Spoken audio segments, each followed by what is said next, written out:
La conspiración de Acuario, libro escrito por Marilyn Ferguson, publicado en 1985. Conspirar, en sentido literal, significa respirar juntos.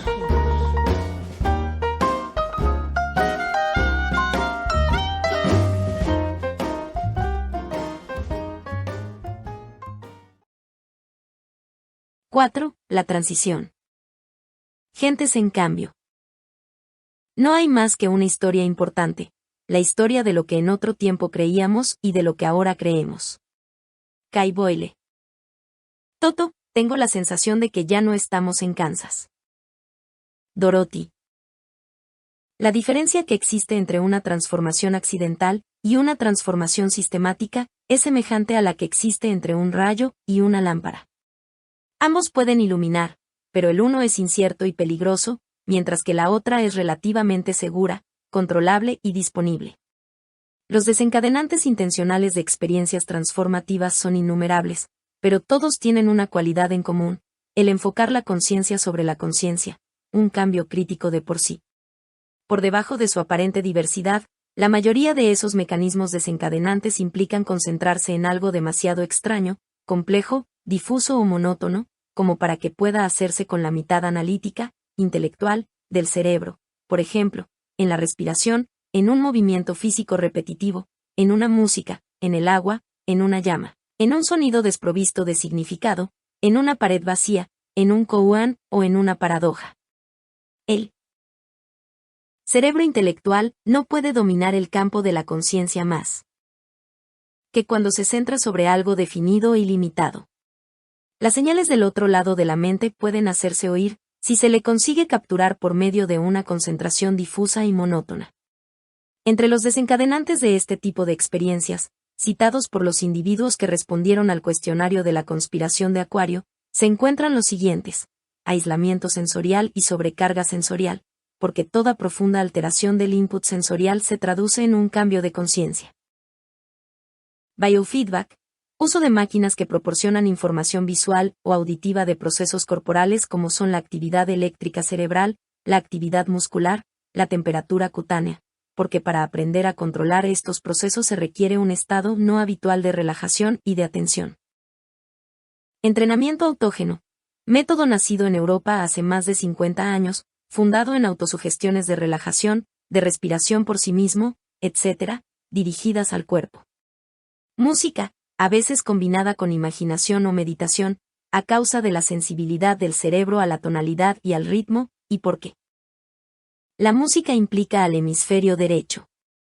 También el canto, la pintura, la escultura, la cerámica, y otras actividades semejantes que proporcionan a quienes las practican la oportunidad de perderse en el proceso creativo. Improvisación dramática, que requiere una atención y una espontaneidad totales. El psicodrama, porque acentúa la conciencia de los roles y la interpretación de los mismos. La contemplación de la naturaleza y otras experiencias estéticamente sobrecogedoras. Las estrategias de ampliación de conciencia de diversos movimientos sociales que centran la atención en los antiguos modos de pensar. Redes y movimientos de autoayuda o de ayuda mutua, como por ejemplo los alcohólicos anónimos, y otros semejantes, cuyas reglas incluyen el prestar atención a los propios procesos conscientes y de cambio, y el reconocimiento de que podemos elegir nuestra conducta y cooperar con las fuerzas superiores mirando hacia adentro. La hipnosis y la autohipnosis. Meditación de cualquier tipo: zen, budismo tibetano, caótica, trascendental, cristiana, cabalista, kundalini, raja yoga, tantra yoga, etc. También la psicosíntesis, sistema que combina la imaginación con el estado meditativo. Cuentos sufíes, koans y danza de los derviches. Asimismo, diversas técnicas chamánicas y mágicas sobre focalización de la atención. Seminarios diversos, como Control Mental Silva, Realización y Manantial de Vida, que intentan romper el acondicionamiento cultural y abrir al individuo a nuevas opciones. Los diarios de sueños, ya que los sueños son el medio más asequible para obtener información de los dominios situados más allá de la gama ordinaria de conciencia. La teosofía y los sistemas de Arica y otros inspirados en Gurdjieff que sintetizan muchas tradiciones místicas diferentes y enseñan técnicas para alterar la conciencia. Psicoterapias contemporáneas, como la logoterapia de Viktor Frankl, que comprende la búsqueda de sentido y el uso de la intención paradójica en un enfrentamiento directo con la fuente del miedo. La terapia Praimel y sus derivados, que provocan la reviviscencia de tempranos sufrimientos infantiles. El proceso de Fischer-Hoffmann, que parte de una vuelta semejante a las ansiedades infantiles, seguida de intenso empleo de la imaginación orientada a una reconciliación y perdón de los propios padres, en relación con tempranas experiencias negativas. La terapia de la Gestalt, que provoca suavemente el reconocimiento de pautas significativas o cambios de paradigma. La ciencia de la mente, método de curación y autocuración. Un curso sobre los milagros, enfoque cristiano contemporáneo y poco ortodoxo, basado en un cambio profundo de la percepción. Innumerables disciplinas y terapias corporales, como Hatha Yoga, terapia reichiana, sistema de bates para mejorar la visión, Tai Chi Chuan, Aikido, karate, footing, danza, rolfing, bioenergética, métodos de Feldenkrais y de Alexander, kinesiología aplicada. Experiencias intensivas de cambio personal y colectivo en Esalen, Big Sur, grupos de sensibilización en los National Training Laboratories de Washington, grupos de encuentro, grupos informales de apoyo amistoso. El deporte, el montañismo, el piragüismo, y otras actividades similares físicamente estimulantes, que causan un cambio cualitativo en la sensación de estar vivo. También los retiros a lugares salvajes, los vuelos en solitario y la práctica de la vela también en solitario, que favorecen el autodescubrimiento y la sensación de intemporalidad. Todos estos métodos pueden recibir el nombre de psicotécnicas, esto es, sistemas por los que se puede obtener un cambio deliberado de conciencia. Lo que no quita que algunos individuos puedan descubrir por su cuenta nuevas maneras de fijar la atención, y puedan aprender a inducir tales estados por métodos diseñados por ellos mismos. Todo puede funcionar. Uno, como señalaba William James hace 3/4 de siglo, la clave de la expansión de la conciencia es el abandono. Cuando se abandona la lucha, el combate está ganado. Para ir más deprisa, es preciso disminuir la velocidad, decía un héroe de Software River, novela futurista de John Brunner. Un investigador de biofeedback, jefe del departamento de psiquiatría en un centro médico famoso, decía a sus colegas, para ganar este tipo de carreras, hay que quitar el pie del acelerador. La complejidad de un método no debería confundirse con su efectividad. Ciertas disciplinas altamente estructuradas, o el uso de un simbolismo complicado, pueden ser útiles a algunas personas, mientras que otras pueden experimentar cambios profundos sobre la base de una tecnología de lo más simple. Métodos que funcionan. Durante un tiempo pueden de pronto resultar inadecuados, o bien, al contrario, puede parecer que tal método no era especialmente significativo, y sin embargo, visto retrospectivamente, uno se da cuenta que han ocurrido cosas importantes. Nuestros sistemas nerviosos difieren en cuanto a su organización, podemos encontrarnos en estados de salud diferentes, tenemos historias distintas en cuanto a introspección, sueños, rigidez, ansiedad. Así como hay quienes naturalmente son atletas, también hay personas que experimentan cambios de conciencia con más facilidad. El estado de atención difusa y relajada, que es clave en todas estas técnicas, no debe ser forzado, sino simplemente permitido. El esfuerzo interfiere con el proceso, y alguna gente siente dificultad precisamente en dejarse ir. Mucha gente parece ofrecer resistencia neurológica a las psicotécnicas, tal vez a causa de una mayor sensibilidad al dolor cuando eran niños, o por haber sufrido experiencias más dañinas. Estos tienen mayores probabilidades de desconexión del hemisferio derecho, por su mayor sensibilidad a la emotividad y al sufrimiento. Otros muestran una mayor elasticidad, quizá por haber sido innovadores y exploradores desde que nacieron, o por tener temperamentos más flexibles, o haber aprendido a enfrentar el miedo y el dolor en una época temprana de su vida. A causa de esa ventaja o desventaja inicial, según la diversidad de sistemas nerviosos, parece a primera vista que los ricos se enriquecen aún más, mientras que los pobres se desaniman. Pero todo el mundo puede hacer progresos, lo mismo que podemos, con la práctica, mejorar nuestra destreza como nadadores o como esquiadores, sea cual sea la habilidad natural con que contemos. Al igual que el ejercicio físico, las técnicas tienen un efecto progresivo, pero los cambios operados en el cerebro no se pierden como sucede con el desarrollo muscular, en caso de falta de constancia. Ningún espejo se convierte de nuevo en hierro, decía el poeta Sufirumi, ni ninguna uva madura se torna otra vez en agraz.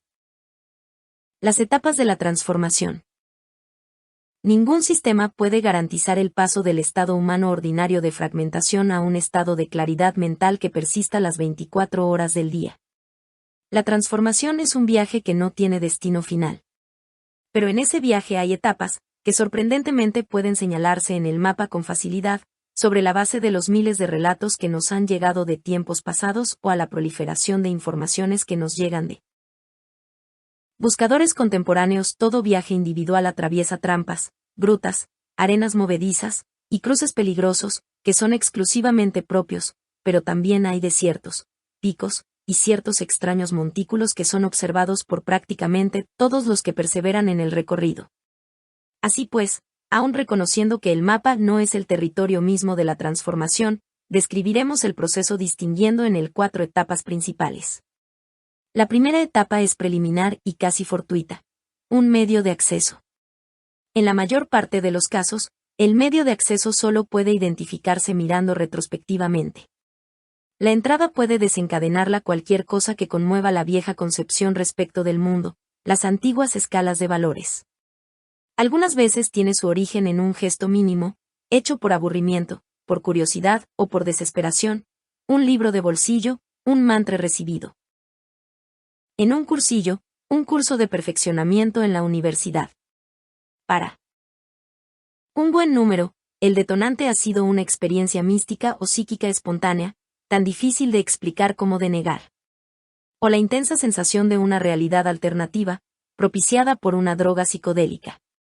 Es imposible sobreestimar el rol histórico que han desempeñado para mucha gente los psicodélicos como medio de entrada hacia otras técnicas transformativas.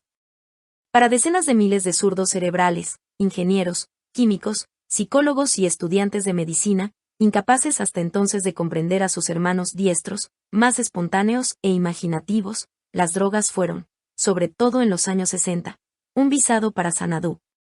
Los cambios operados por los psicodélicos en la química del cerebro ocasionan una metamorfosis del mundo que consideramos familiar. Esos cambios dejan paso a una rápida sucesión de imágenes, a una desacostumbrada profundidad en la percepción visual y auditiva, a una avalancha de nuevos conocimientos, que al mismo tiempo parecen muy antiguos, como provenientes de una penetrante memoria primordial.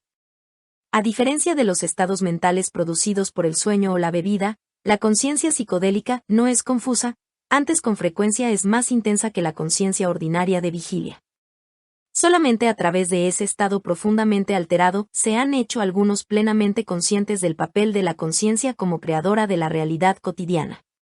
Quienes habían ingerido psicodélicos pronto se daban cuenta que los relatos históricos más cercanos a sus propias experiencias provenían, bien de la literatura mística, bien del país de las maravillas.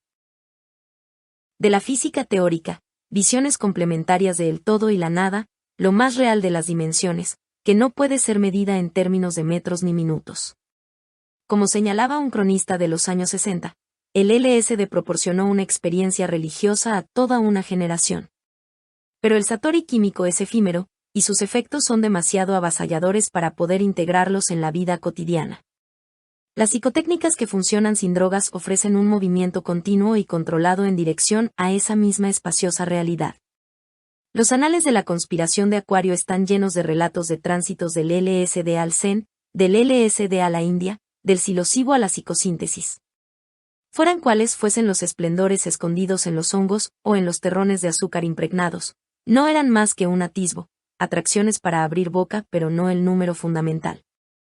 La experiencia que sirve de medio de entrada es un indicio de que la vida tiene una dimensión más brillante, más rica, más plena de significado. Algunos, acosados por la visión alcanzada en ese atisbo, se esfuerzan por ver más. Otros, menos serios, se quedan cerca de la entrada, jugando al ocultismo, a las drogas, o a los múltiples juegos de alteración de la conciencia. Algunos tienen miedo de continuar, de cualquier forma. El enfrentamiento con lo no racional es desconcertante. La mente, libre de sus cadenas, sufre aquí una especie de agorafobia, un miedo sobrecogedor a sus propios espacios. Quienes sienten una fuerte necesidad de control pueden sentirse asustados al tocar unos dominios en que la realidad se vuelve múltiple, en donde se puede ver de varias maneras. Con más gusto, se quedarían pegados a su versión de un mundo hecho de blanco y negro y de buenos y malos, reprimiendo toda visión que pueda contradecir su antiguo sistema de creencias. Algunos vacilan, al no saber qué hacer a continuación. A otros les detiene el miedo a la crítica. Podrían parecer tontos, pretenciosos, o incluso locos, a sus familiares, a sus amigos, a sus compañeros de trabajo. Les preocupa que el viaje hacia su propio interior pueda parecer narcisista o escapista. Realmente, quienes perseveran más allá del punto de entrada tienen que superar un prejuicio cultural generalizado frente a la introspección. A menudo la búsqueda del propio conocimiento es mirada como un intento de darse importancia, como un ocuparse de la propia psique a expensas de las propias responsabilidades sociales. La crítica popular dirigida a las psicotécnicas se concreta típicamente en la expresión «el nuevo narcisismo», acuñada por Peter Marin en un artículo en el Harper, y en la de «la década del yo», usada peyorativamente por Tom Wolfe en la revista New York. 2. La sensación de soledad de quienes se inician en el proceso transformativo se agrava por su propia dificultad para explicar cómo se sienten y por qué siguen en la brecha. Sin intentar describir la sensación de haber descubierto una especie de bienestar interior, un yo potencialmente completo y sano, a la espera de ser liberado, tienen miedo de resultar egoístas. Hay un miedo a ser rechazado. El conocimiento que se obtiene en estas experiencias es con frecuencia huidizo, difícil de reconstruir. ¿Y si todas las percepciones que he tenido no fueran más que fantasmas, ilusiones? En el pasado hemos creído en promesas, que luego no se cumplieron. Hemos visto disolverse espejismos de esperanza, al intentar echarles mano. El recuerdo de todas estas decepciones, grandes y pequeñas, nos advierte: no te fíes. Más común aún es el miedo a nuestras propias potencialidades más elevadas, como ha señalado Abraham Maslow. Disfrutamos y hasta nos estremecemos de gozo ante las posibilidades cuasi divinas que descubrimos en nosotros mismos en ciertos momentos culminantes. Y, no obstante, al mismo tiempo, temblamos de debilidad, de estupor y de miedo ante esas mismas posibilidades. A menudo, la aparente falta de curiosidad no es más que una defensa. El miedo a saber no es, en lo más hondo, más que un miedo a hacer, decía Maslow. El conocimiento entraña responsabilidad. Hay un miedo a sí mismo, una resistencia a fiarse de las necesidades propias más profundas. Tememos caer en manos de los propios aspectos impulsivos. Imagínate que nos encontramos con que lo que realmente queremos en la vida resulta ser peligrosamente diferente de lo que tenemos. Y hay también un miedo, relacionado con ello, a sentirnos absorbidos en un torbellino de experiencias extrañas, y, peor aún, a que pudieran gustarnos. O miedo a verse implicado en alguna técnica demasiado exigente. Si empezamos a hacer meditación, igual tenemos que empezar a levantarnos a las 5 de la mañana o hacernos vegetarianos. El hombre tiene miedo de cosas que no pueden hacerle daño, y ansía cosas que no pueden ayudarle, dice un texto asídico. Pero ahora tanto lo que teme como lo que ansía se encuentra dentro de él. Tememos y ansiamos a un tiempo llegar a ser verdaderamente nosotros mismos. En algún punto, a la entrada, nos damos cuenta de que si continuamos tras este santo grial, ya nunca será todo exactamente como antes. Siempre podemos darnos la vuelta en él. Lugar de entrada. La oportunidad de retirarse está a la mano, como esa puerta de emergencia que hay en lo alto de la montaña rusa en Disneylandia, que abre el escape a quienes se lo piensan por segunda vez. Para quienes siguen adelante, la segunda etapa es la exploración, el sí después del no final. Con cautela o con entusiasmo, después de haber sentido que hay algo que merece la pena encontrar, el individuo parte en su búsqueda. Este primer paso, aunque pequeño, dado con seriedad, es fortificante y significativo. La misma búsqueda, como dice un maestro espiritual, es ya la transformación. Esta exploración consiste en ese dejarse ir deliberado que describe el psicólogo Eugene Yendlin. Ese dejarse ir permite emerger el conocimiento interior. Es un soltar intencionado, como cuando aflojamos deliberadamente el agarre que mantenemos sobre algo. El agarre aquí es una contracción de la propia conciencia, un espasmo psíquico, que es preciso soltar antes para que pueda ocurrir algún cambio. Las psicotécnicas están diseñadas precisamente para liberar ese rígido aferramiento, a fin de poder flotar, de la misma forma que un salvavidas permite a una persona que se está ahogando soltarse de aquello a que se aferra contraído por el pánico, haciendo posible su rescate. No sin ironía, participamos en las experiencias transformativas de la única forma que sabemos hacerlo, como consumidores, como competidores, operando aún desde la escala de valores del antiguo paradigma. Comparamos nuestra experiencia con las de los otros, nos preguntamos si lo estamos haciendo bien, si vamos lo suficientemente deprisa, si hacemos progresos. Puede que intentemos tener de nuevo alguna experiencia que nos resultó especialmente gratificante o motivadora. Durante esta fase, numerosos individuos prueban muchas técnicas y maestros, comparando los productos como buenos consumidores. En una era de viajes supersónicos y comunicaciones vía satélite, tenemos tendencia a esperar una gratificación instantánea, un resultado o un feedback inmediatos. Tal vez el proceso transformativo está hirviendo por debajo como un geyser, pero no podemos verlo y nos consumimos de impaciencia por falta de acción. Algunos caen al comienzo en el cambio pendular. El primer método que conocen, sea la meditación trascendental, el footing, el rolfing, o lo que sea, les parece la panacea contra todos los males, despreciando todas las demás técnicas. En este falso amanecer de certezas, surge a menudo un intenso afán de proselitismo. Los apóstoles en ciernes aprenden rápidamente que ninguna técnica vale para todo el mundo, y que los mismos métodos, a través de su insistencia en la concentración consciente, conducen finalmente a la conclusión de que no hay que esperar últimas respuestas. Como dice el escritor de ciencia ficción Ray Bradbury, todos andamos en la misma búsqueda, tratando de resolver el viejo misterio. Por supuesto, nunca llegaremos a resolverlo. Trataremos de subir hasta él por otros lados. Finalmente, llegaremos a habitar en el misterio. En la tercera etapa, la integración, se habita en el misterio. Aunque pueda preferir unos a otros métodos o maestros, el individuo confía en un gurú interior. En las primeras etapas habla probablemente una cierta disonancia, un conflicto agudo entre las nuevas creencias y las viejas concepciones. Como una sociedad, que ha sufrido perturbaciones, lucha por rehacerse a sí misma echando mano de sus viejos instrumentos y estructuras, así el individuo intenta al principio mejorar la situación más que cambiarla, procura reformar antes que transformar. Puede ahora haber una oscilación entre el entusiasmo y la sensación de soledad, porque el miedo se centra en el efecto de rompimiento que el proceso transformativo comienza a ejercer en el antiguo, y por ello querido, itinerario que uno se había trazado, la orientación de la propia carrera, relaciones, objetivos, valores. En medio de la vieja cultura emerge un nuevo yo. Pero surgen también nuevos amigos, nuevas gratificaciones, nuevas posibilidades. En este periodo se emprende un nuevo tipo de trabajo, más reflexivo que la búsqueda atareada de la etapa de exploración. Así como un cambio de paradigma científico viene seguido por una operación de limpieza, tratando de encajar los cabos sueltos en el nuevo marco de referencia, de igual forma quienes emprenden el camino de la transformación personal padecen una necesidad de saber, que proviene de su cerebro izquierdo. El conocimiento intuitivo se ha adelantado a la comprensión. ¿Qué es lo que realmente ha ocurrido?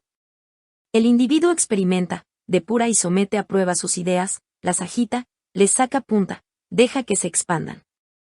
Muchos bucean en temas en los que nunca antes habían mostrado interés o aptitud, en un intento de aprender algo acerca de los cambios en la experiencia consciente. Pueden asomarse al campo de la filosofía, de la física cuántica, de la música, la semántica, la investigación sobre el cerebro o la psicología. De vez en cuando el científico neófito se retira durante un cierto tiempo para tratar de asimilar lo aprendido. La apertura ha sido inmensa. Todo le interesa ahora. Curiosamente, mientras menos necesidad se experimenta de validación o justificación externa, tanto más el propio cuestionamiento puede alcanzar niveles realmente inquisitoriales. Generalmente, el individuo emerge robustecido, con una nueva sensación de fuerza y de seguridad, confirmado en su propósito. En el punto de entrada el individuo descubría la existencia de otros modos de conocimiento. En la exploración, se encontraba con una diversidad de técnicas capaces de hacerle conectar con esas otras formas de conocimiento.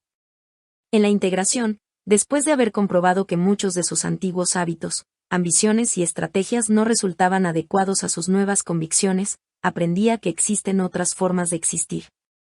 Ahora, en la cuarta etapa, la conspiración, descubre otras fuentes de poder y el modo de usarlo en beneficio de su propia plenitud y al servicio de los demás. El nuevo paradigma no solamente funciona en su propia vida, sino que parece también funcionar para los demás. Sí. La mente es capaz de sanar y transformarse, porque no pueden unirse las mentes de unos y otros para sanar y transformar a la sociedad. Antes, cuando intentaba comunicar las ideas de la transformación, se trataba más que nada de explicarse a sí mismo o de empujar a amigos y familiares a emprender el proceso. Ahora las vastas implicaciones sociales de la transformación le resultan evidentes. Se trata de una conspiración para facilitar la transformación. No se trata de imponerla a quienes no están maduros para ella ni interesados en ella, sino de hacerla posible para aquellos que sienten hambre de ella. Michael Murphy, cofundador de Salem, sugería que hasta las mismas disciplinas estaban conspirando en favor de la renovación. Hagamos patente esa conspiración. Podemos transformar nuestra vida ordinaria de todos los días en ese baile que es la razón de ser de este mundo. Paradójicamente, en este periodo en el que el individuo se plantea sus propias responsabilidades, roles y directrices, puede producirse un hiato en relación con su propio activismo social. Después de todo, si tiene el poder de cambiar la sociedad, aunque sea en pequeña medida, más le vale considerar las cosas con toda atención. Puede así someter a total reconsideración ideas como poder, jerarquía y liderazgo. Hay un miedo a destruir una gran oportunidad de transformación social por caer en viejos patrones de conducta defensiva, egoísmo o timidez. Ninguna narración individual del propio proceso transformativo puede, con propiedad, considerarse como típica, ya que cada una es única como una huella digital. Pero el avance de etapa en etapa sí es algo que se repite frecuentemente en las historias individuales. Un joven que trabajaba como psicólogo clínico en un hospital del estado añadió, como apéndice a su respuesta al cuestionario de la conspiración de Acuario, una carta de 4 páginas en la que describe el clásico proceso a que nos estamos refiriendo. En primer lugar, el medio de entrada. En la primavera de 1974 estaba justamente terminando mi tesis de licenciatura desde una perspectiva psicológica behaviorista. Una tarde, otro compañero de estudios y yo decidimos experimentar con LSD. Esa tarde tuve una experiencia que me resultaba difícil de explicar o de describir, la súbita sensación de un vórtice que se abría en mi cabeza y terminaba en algún lugar por encima de mí. Comencé a seguir esta sensación con mi atención. Según me elevaba empecé a perder el control y a sentir mucha presión y ruidos, y sensaciones corporales de flotar, de alejarme en ascensión, etc. De pronto, salté fuera del vórtice. Lo que antes había contemplado como un complejo no muy atractivo de viviendas universitarias para estudiantes casados, se me representaba ahora como un conjunto de edificios de increíble belleza, que aún ahora no puedo describir. Había un orden, una sencillez y complejidad al mismo tiempo, como si todo tuviera sentido por sí mismo y encajara a la perfección con los restantes elementos del entorno. En el fondo de esta experiencia, yo tenía una fuerte sensación de que no se debía exclusivamente al hecho de haber tomado la droga. En los días que siguieron, se dedicó a preguntar a sus compañeros y profesores acerca de su experiencia, y fue inmediatamente tachado de pirado. Al continuar preguntando, un compañero le instó repetidas veces para que leyera los libros de don Juan de Carlos Castañeda. Al principio, se sentía escéptico. Yo me consideraba un verdadero científico, y esas historias sobre un brujo indio me resultaban demasiado excéntricas. Pero buscaba desesperadamente una respuesta. Dejó de lado sus protestas intelectuales, y entró de lleno en la etapa siguiente, la exploración. Cogí en mis manos el primer libro y a las pocas páginas me di cuenta de que alguien sabía también de las mismas experiencias. Me leí los restantes libros y decidí especializarme en esta área con vistas a mis exámenes y a mi exposición doctoral. En ese punto, yo no estaba aún seguro en que me iba a especializar concretamente, ni sabía el nombre de lo que estaba buscando. Después de un verano de lectura y ampliación de mis experiencias personales, había conseguido fijar la tarea que iba a emprender, utilizar la meditación como procedimiento estandarizado de exploración de la conciencia humana. Aquel mismo verano, comenzó a anotar en un diario sus ideas y experimentos, y estudió sus propios campos de percepción bajo los efectos del LSD, 10 sesiones, usó también de diversas estrategias en orden a alcanzar alteraciones espectaculares de la conciencia. Ciertos episodios negativos, y que a veces hasta asustaban, le indujeron a dejar las drogas y a poner freno a la práctica de juegos psíquicos. La meditación era un camino más prudente y seguro para procurarme la exploración de la conciencia y sus cambios, de una forma profunda y estable. A fines de 1974, comenzó el periodo de integración. Durante el otoño y la primavera continué mi búsqueda personal usando como vehículo la meditación. Estaba redactando un informe sobre mi posición en torno a la meditación y la conciencia, enfocado a mis exámenes de doctorado. Probé algunas de las cosas sobre las cuales estaba leyendo, como experiencias fuera del cuerpo, por ejemplo, y decidí que había allí una realidad, para la que no me sentía aún preparado. Además, yo sabía por mis lecturas que la meditación debe ser practicada de una forma más creativa. Como puede observarse, actúa más seriamente. Han dejado de intrigarle los trucos y las habilidades paranormales, y ha dejado de preguntarse cuáles podrían llegar a dominar, para pasar ahora a preguntarse por lo que él mismo puede ser. Una noche tuvo una experiencia extraordinaria. Había estado meditando antes de irse a dormir, y se despertó viendo una estructura tridimensional circular que estaba latiendo ante sus ojos. Al día siguiente hizo unos dibujos de la imagen, que más tarde pudo identificar como un mantra. Esto es una forma usada en la contemplación en escuelas espirituales del Oriente. Cuando se enteró de que Carl Jung había escrito acerca de la emergencia de formas semejantes desde el inconsciente colectivo, se sintió aún con más fuerza para defender la importancia psicológica de la meditación, incluso ante los profesores más escépticos de su universidad. En 1975 expuso su tesis, basada en un estudio experimental de personas que habían estado practicando meditación, técnicas de relajación y biofeedback. Fue capaz de exponer sus descubrimientos en presencia del tribunal que debía juzgar su tesis, en el que se encontraba un psicólogo behaviorista acérrimo y un profesor profundamente introducido en el estudio de la conciencia. En 1976 pasó a trabajar en un hospital del estado. Hacia 1977 se encontraba sin pensarlo en la cuarta etapa, la conspiración. A partir de este punto, el resto de mi relato se orienta, creo yo, hacia una síntesis, entrando en lo que usted llama la conspiración de Acuario. Deseo continuar trabajando en psicología transpersonal, en meditación, en biofeedback, y en meditación con música, todo ello dentro del campo de la psicología clínica. He trabajado con constancia, tratando de levantar la bandera transpersonal en este hospital, aunque lentamente, ya que en este estado no soplan los mismos vientos progresistas que en el área de la Bahía y en Los Ángeles. No obstante, el trabajo con la meditación musical ha progresado hasta tal punto que el hospital nos ha dado una subvención. Ayer oí de gente que se interesaba por esto en una institución de Ohio, y hoy de gente de Washington.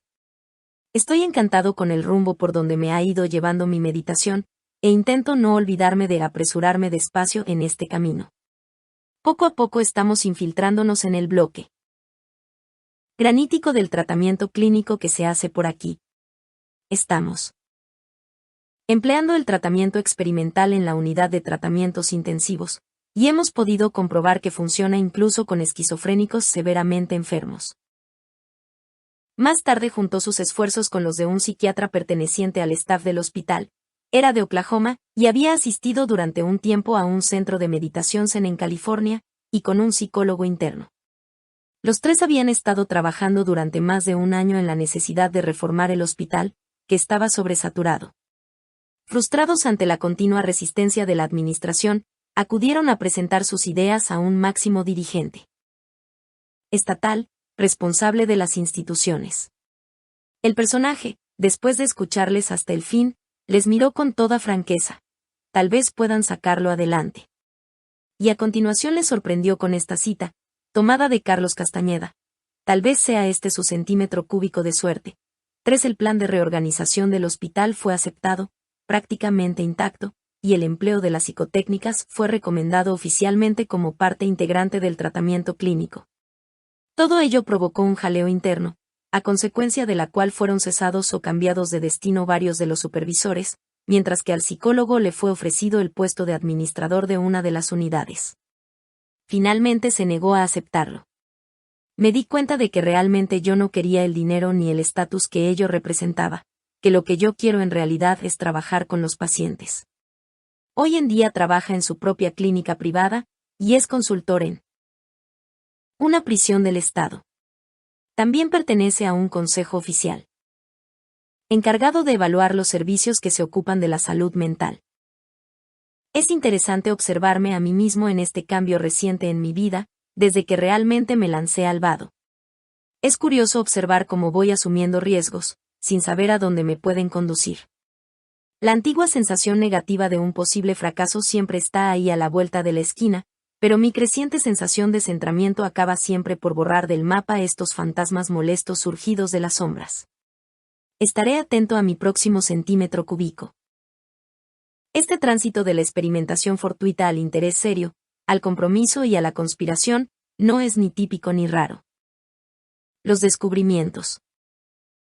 Las psicotécnicas, actuando a modo de picos, azadas, compases o prismáticos, han ayudado a restablecer señales interiores de demarcación que han recibido nombres diversos en las diversas culturas a lo largo del tiempo.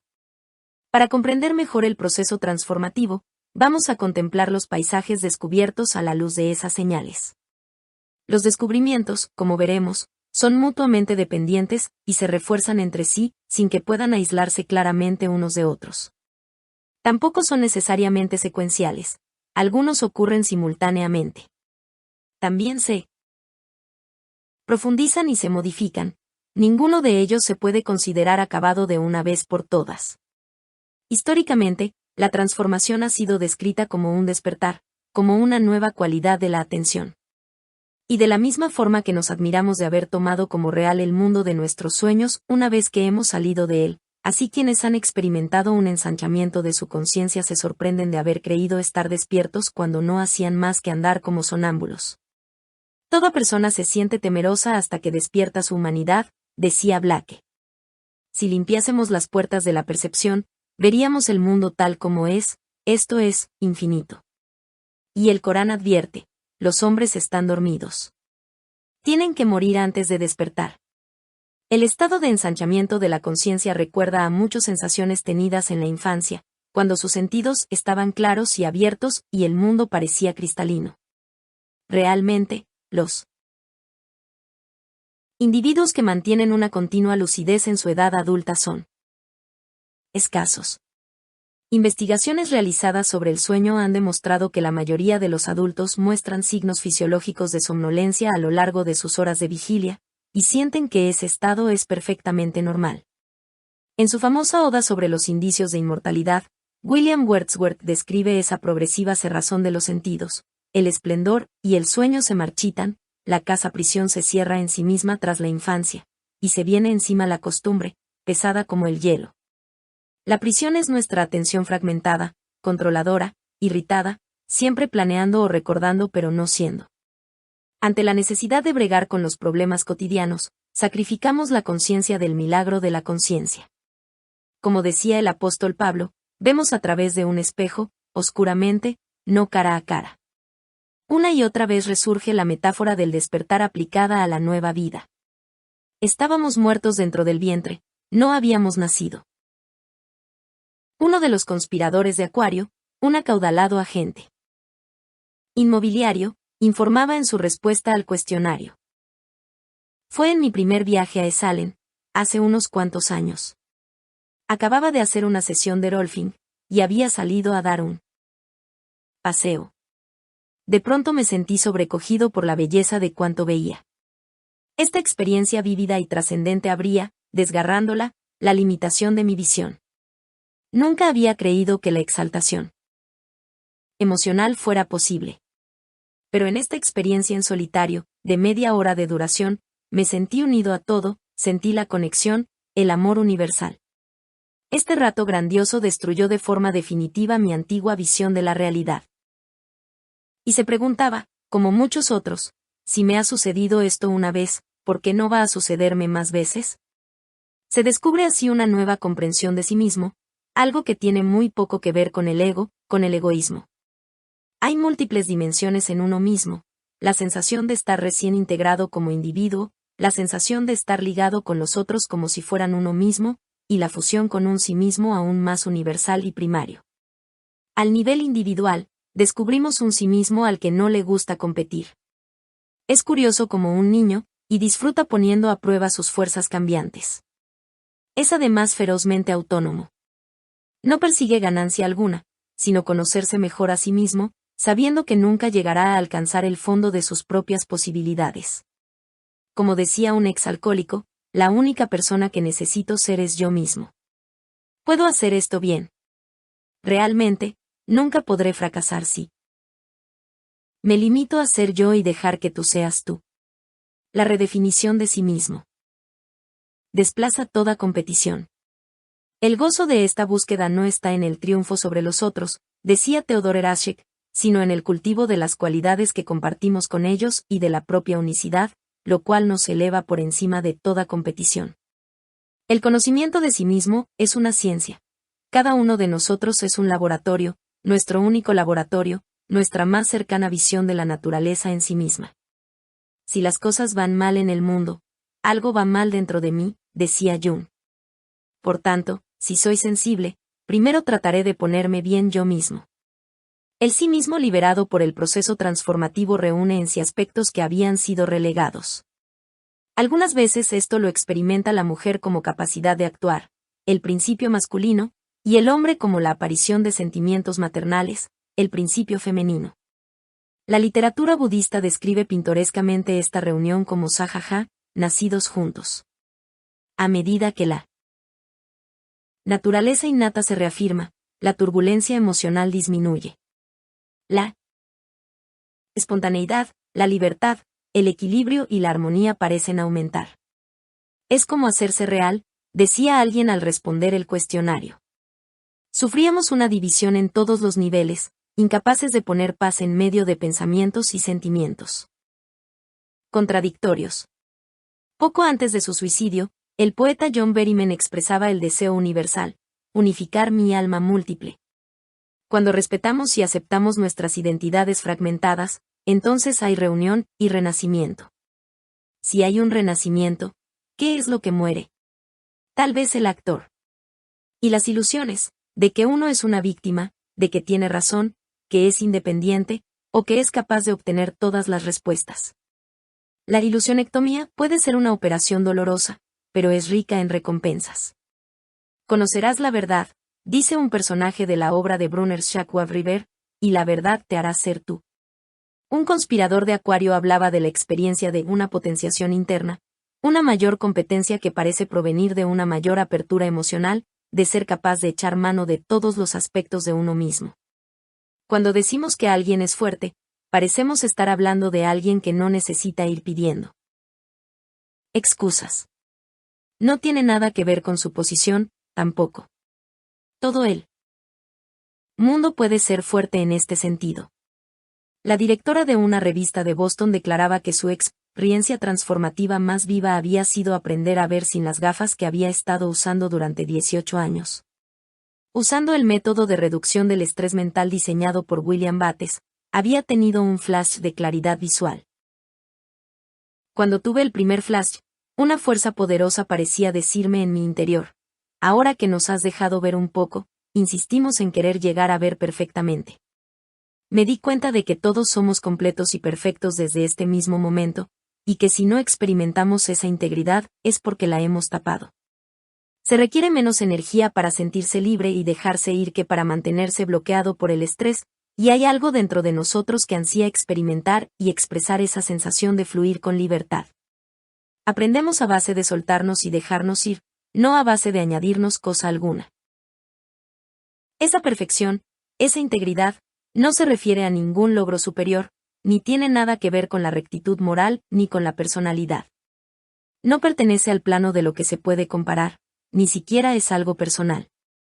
Más bien es una captación intuitiva de la naturaleza, de la integridad de forma y función en la vida misma, la conexión con un proceso perfecto en sí mismo.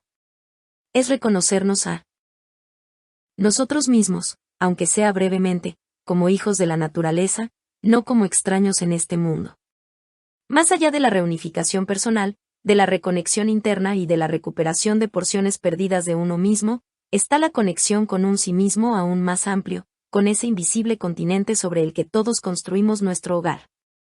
En su respuesta al cuestionario de la conspiración de Acuario, un profesor de universidad contaba cómo le había afectado profundamente una larga estancia en zonas remotas de las islas de Indonesia, donde sintió una especie de círculo mágico, una unidad intacta con la vida entera y con los procesos cósmicos, en donde se incluía mi propia vida. El sí mismo separado es una ilusión. Muchos de los que respondieron al cuestionario hacían hincapié en el hecho de haber abandonado la idea de que eran individuos encapsulados. Una psicóloga afirmaba haber abandonado la idea del sí mismo en continua lucha, la idea de que el yo existía de la forma que ingenuamente había supuesto, y de que ese yo alcanzaría algún día el premio de la iluminación. El sí mismo es un campo dentro de otros campos más amplios. El poder surge de la unión del sí mismo con el sí mismo. La fraternidad se apodera del individuo como un ejército, no los lazos obligatorios de familia, nación o iglesia, sino una conexión viva y vibrante, el yo-tú unificador de Martin Buber, una fusión espiritual. Este descubrimiento transforma a los extraños en hermanos, y nos hace conocer un mundo nuevo y amistoso. Viejas palabras, como compañerismo o comunidad, adquieren nuevos significados.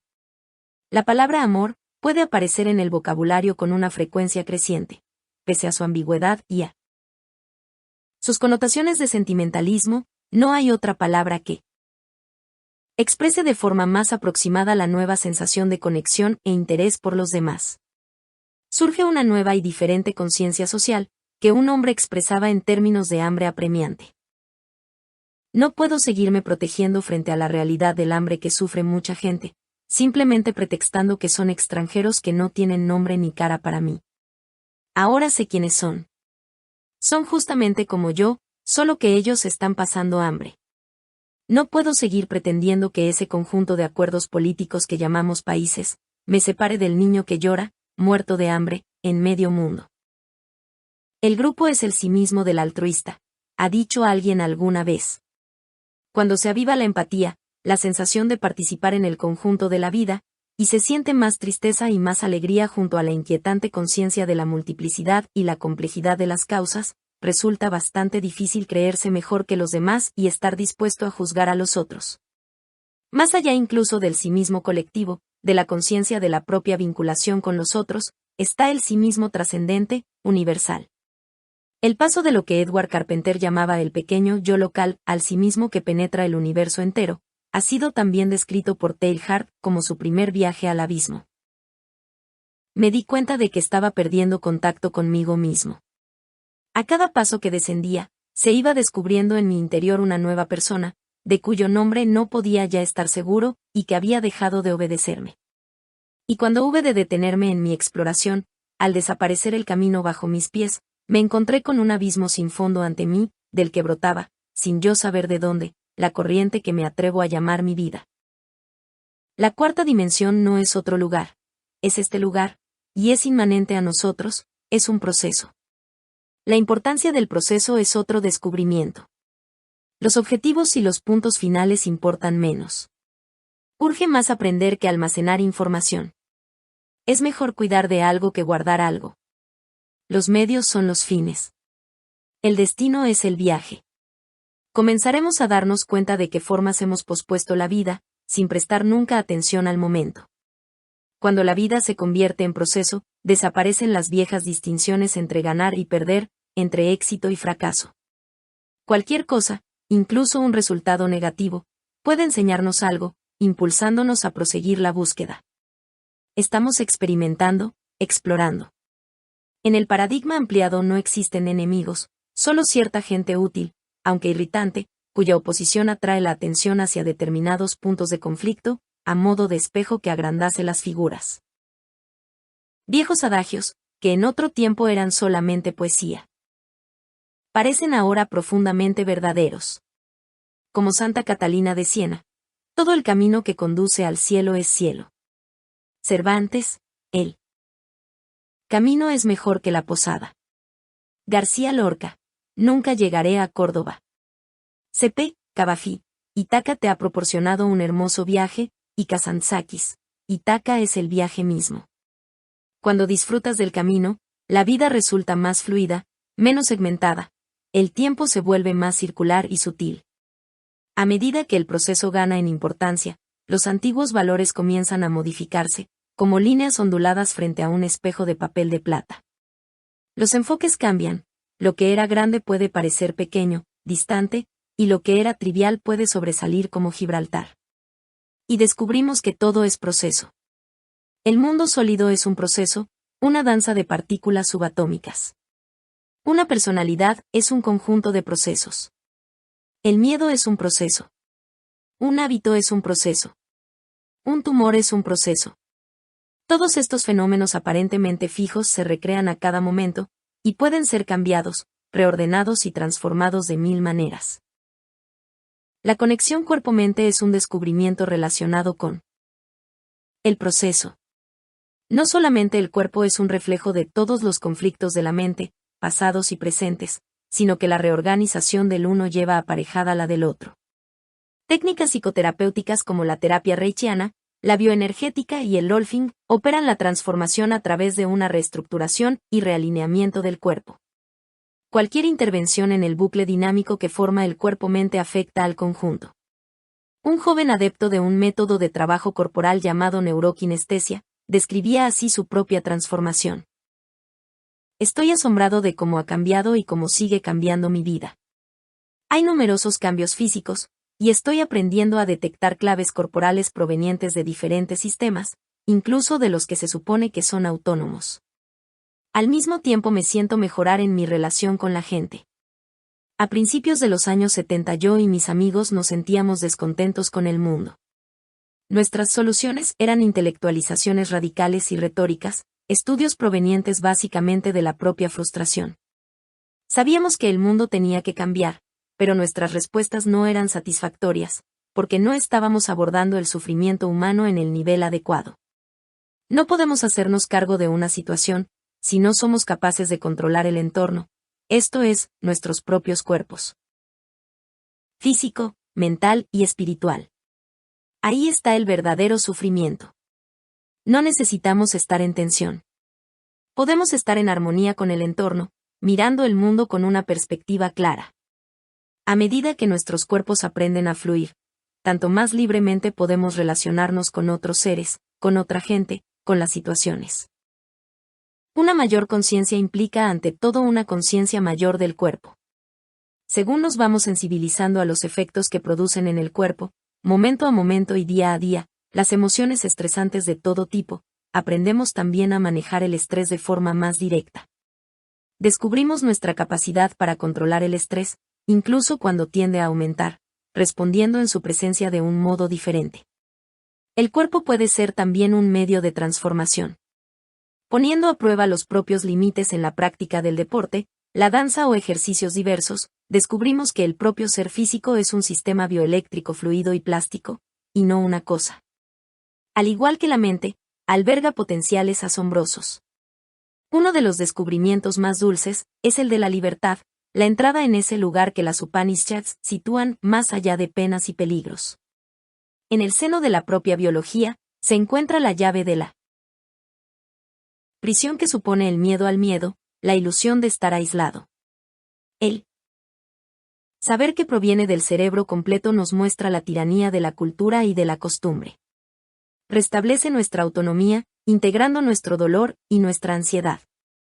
Tenemos libertad para crear, para cambiar, para comunicar. Tenemos libertad para preguntar, ¿por qué? Y, ¿por qué no? Justamente el hecho de ser un poco más consciente modifica nuestra forma de actuar, dice Joseph Goldstein, maestro de meditación. Una vez que hemos entrevisto lo que sucede, es muy difícil dejarnos coger en las mismas viejas trampas. En el trasfondo, hay una vocecita que dice, ¿qué estás haciendo? Las psicotécnicas ayudan a romper la hipnosis cultural, la ingenua pretensión de que los emblemas y postulados de nuestra propia cultura representan verdades universales o un punto culminante de la civilización, de alguna manera. El robot se revela, la estatua de Galetie se torna en carne viviente, Pinocho se pincha un brazo y se da cuenta de que no es de madera. Un sociólogo de 55 años describía así el amanecer de su libertad. Un sábado por la mañana, a fines de septiembre de 1972, me dirigía a una pista de tenis para jugar por enésima vez. De pronto, me dije a mí mismo, ¿para qué hago esto? Súbitamente me hice consciente de que el mundo de las actividades convencionales y de las interpretaciones socialmente aceptadas de la realidad era superficial e insatisfactorio. Me había pasado 48 años luchando sin éxito por alcanzar felicidad y plenitud desde las diversas identidades que socialmente me eran asignadas, en la prosecución de objetivos que contaban con el beneplácito de la sociedad. Siento haber alcanzado ahora la libertad, tan plena y realmente como podría sentirlo un esclavo fugitivo en el periodo anterior a la guerra civil. En un momento dado, me sentí libre del miedo y la culpabilidad asociados a mi educación religiosa. En otro momento, hubo un cambio cuando comencé a identificarme a mí mismo no por mi nombre, mi estatus o mi rol, sino como un ser libre. Innominado. Toda sociedad, con su repertorio de juicios automáticos, limita la visión de sus miembros. Desde nuestra más tierna infancia, nos vemos sometidos a la seducción de un sistema de creencias, que acaba por injertarse en nuestra experiencia de un modo tan inextricable, que somos incapaces de distinguir entre cultura y naturaleza. El antropólogo Edward Hall afirmaba que la cultura es un medio que afecta a todos los aspectos de la vida: lenguaje corporal, personalidad, manera de expresarnos, modo de diseñar la propia comunidad. Somos incluso prisioneros de nuestra propia idea del tiempo. Nuestra cultura, por ejemplo, es monocrónica, cada cosa a su tiempo, mientras que en otras muchas culturas que existen en este mundo el tiempo es policrónico. En un tiempo policrónico, las tareas y los acontecimientos empiezan y acaban de acuerdo con el tiempo natural que tardan en terminarse, más que a tenor de pautas rígidas preestablecidas. Para la gente criada en la tradición monocrónica del norte de Europa, el tiempo es lineal y segmentado, como una carretera o una cinta que se extiende hacia adelante en el futuro y hacia atrás en el pasado. Es también tangible. Hablan de él como de algo que se puede ahorrar, gastar, perder, recuperar, acelerar, enlerdar, y que puede hasta escurrirse o correr. Aunque el tiempo monocrónico es algo arbitrario, algo que aprendemos o que nos es impuesto, tendemos a considerarlo como si estuviera inscrito en el universo. El proceso transformativo nos vuelve más sensibles a los ritmos y a los impulsos creativos de la naturaleza, así como a las oscilaciones de nuestro propio sistema nervioso. Otro tipo de liberación, la libertad frente a los apegos, es quizá, para muchos occidentales, la idea menos comprensible de la filosofía oriental. El desapego nos suena a sangre fría, y la ausencia de deseos nos resulta poco deseable. De forma más adecuada, debería entenderse el desapego como no dependencia. Nuestra agitación interna es, en buena medida, reflejo del miedo que tenemos a perder algo. Dependemos, efectivamente, de ciertas personas, de determinadas circunstancias, o de cosas que escapan a nuestro control. En algún nivel sabemos que la muerte, la indiferencia, el rechazo, o un cambio de fortuna pueden dejarnos desnudos, tirados por la marea alta una mañana sobre la playa. Y sin embargo, seguirnos aferrándonos desesperadamente a cosas que en definitiva no podemos retener. El desapego es la actitud más realista que podemos adoptar. Consiste en liberarse de andar siempre pensando en lo que desearíamos, de andar siempre queriendo que las cosas fuesen de otro modo. Al hacernos conscientes de la futilidad de pensar en lo que se desea, las psicotécnicas nos ayudan a liberarnos de insanas dependencias. Crece nuestra capacidad de amar sin negociaciones ni expectativas, y la capacidad de gozar sin ningún tipo de hipotecas emocionales. Al mismo tiempo, La conciencia incrementada es capaz de dar lustre a las cosas y a los sucesos más simples de cada día, de modo que lo que puede parecer un cambio hacia un tipo de vida más austero, supone con frecuencia el descubrimiento de otras riquezas más sutiles y menos perecederas. Otro descubrimiento. No nos liberamos hasta que no liberamos a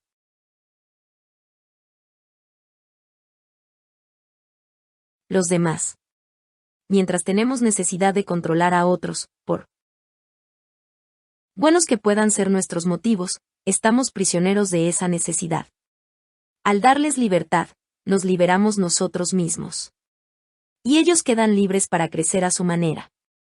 André Kostelanetz recordaba cómo Leopoldo Stokowski revolucionó la forma orquestal simplemente liberando a los músicos. Dispensó a las cuerdas del movimiento uniforme del arco, S.A. Viendo que la fuerza de la muñeca es diferente en cada músico, y que para sacar de sus cuerdas la más rica tonalidad, cada músico debe contar con un máximo de elasticidad. Leopoldo animaba también a los instrumentistas de viento a que respiraran a su antojo. Como él decía, no le preocupaba cómo tocaran, con tal de que la música resultase hermosa. Los lazos culturales son con frecuencia invisibles, y sus paredes son de cristal. Podemos creer que somos libres. No podemos salir de la trampa hasta darnos cuenta de que estamos en ella. Solamente nosotros, observaba hace mucho tiempo Edward Carpenter, somos los guardianes y carceleros. Una y otra vez, la literatura mística describe la miserable condición humana como una prisión innecesaria. Es como si la llave estuviera siempre a nuestro alcance a través de los barrotes, pero jamás nos preocupamos de buscarla. Otro descubrimiento, la incertidumbre. No ya la incertidumbre momentánea, que puede pasar, sino la incertidumbre oceánica, el misterio que baña para siempre nuestra orilla. Aldous Huxley decía en Las puertas de la percepción. El hombre que vuelve a atravesar la puerta del muro nunca será ya igual al hombre que salió por ella. Será más sabio, pero menos jactancioso, más feliz, pero menos complacido de sí mismo, más humilde en reconocer su ignorancia, y sin embargo estará mejor equipado para comprender las relaciones entre las palabras y las cosas, entre la razón y el misterio insondable que trata para siempre en vano de abarcar. O bien, como lo expresaba Kazantzakis, el verdadero significado de la iluminación es contemplar todas las oscuridades con ojos iluminados. Las psicotécnicas no causan la incertidumbre, como tampoco fabrican la libertad. Solamente abren nuestros ojos a una y otra. Lo único que se pierde es la ilusión. Lo único que ganamos es lo que ya era nuestro desde siempre, aunque no lo reclamáramos. James Thurber lo sabía muy bien, la seguridad no está en los números ni en ninguna otra cosa. En realidad nunca tuvimos seguridad alguna, solo su caricatura. Mucha gente ha vivido toda su vida tranquilamente envuelta en el sentido de misterio. Otra, que han perseguido la certeza como un cazador persigue a su presa, puede sentirse sacudida al encontrarse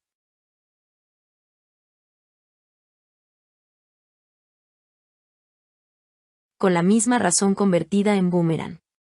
No solamente la vida cotidiana está llena de sucesos inexplicables, ni solamente se comporta la gente de maneras que podríamos tachar de irracionales, sino que incluso las avanzadillas del pensamiento racional, la lógica formal, la filosofía formalista, las matemáticas teóricas, la física, están minadas de paradojas. Un gran número de conspiradores de Acuario afirmaban haber descubierto los límites del pensamiento racional a partir de su propia preparación científica.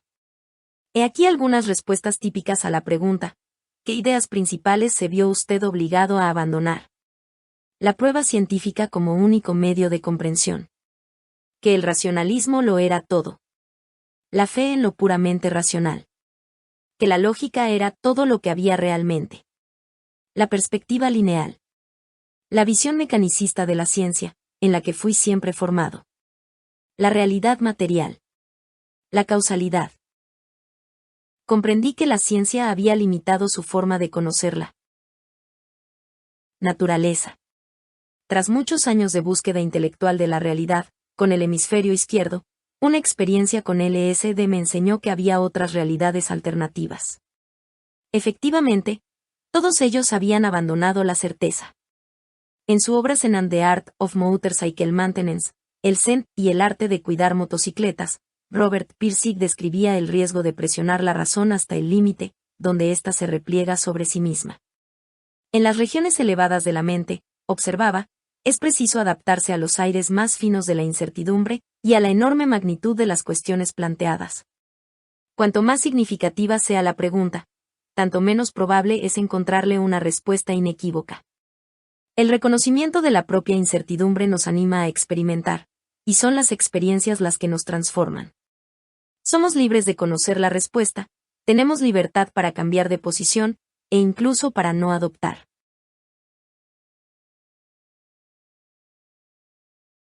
Ninguna posición.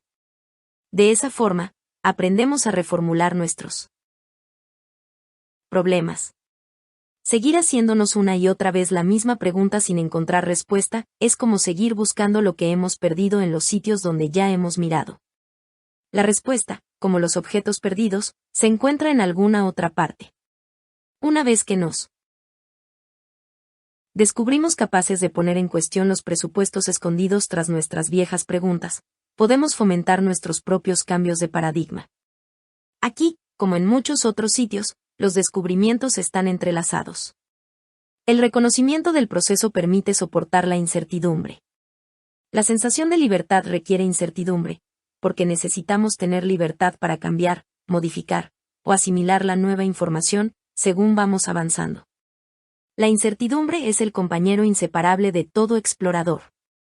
Paradójicamente, cuando renunciamos a la necesidad de certeza en términos de control o de respuestas fijas, encontramos en compensación un nuevo tipo de certeza, no apoyada en hechos, sino en la sensación de ser dirigido. Comenzamos a fiarnos de la intuición, de ese conocimiento de todo el cerebro, al que el científico y filósofo Michael Pelangi da el nombre de tácito saber. A medida que sintonizamos con las señales interiores, estas parecen hacerse más fuertes. Quien se inicia en la práctica de las psicotécnicas, se da pronto cuenta que aquellas pulsiones y atisbos interiores no contradicen a la razón, sino que representan un modo trascendental de razonar, debido a la capacidad de análisis simultáneo que posee el cerebro, que no podemos seguir ni comprender conscientemente. Saul Bellow describía en su obra M.R. Samler ese Planet la forma en que generalmente frustramos ese modo de conocimiento. El hombre intelectual se había convertido en una fuente de explicaciones.